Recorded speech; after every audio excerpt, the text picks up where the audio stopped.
marble run. So I made a marble run using these materials. This measuring tape,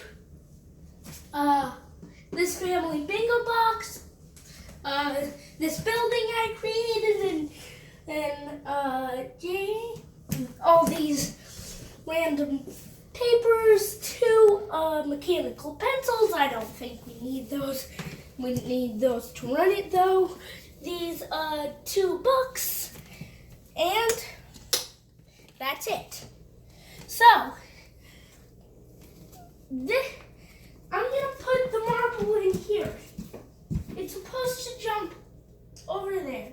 This is not the first time I did it.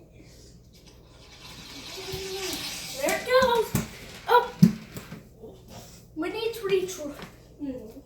Something's. Oh, this. I should fix that bug before I start. I wish I fixed that bug before I started the video.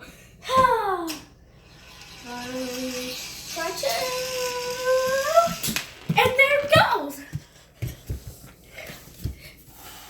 Thanks for watching.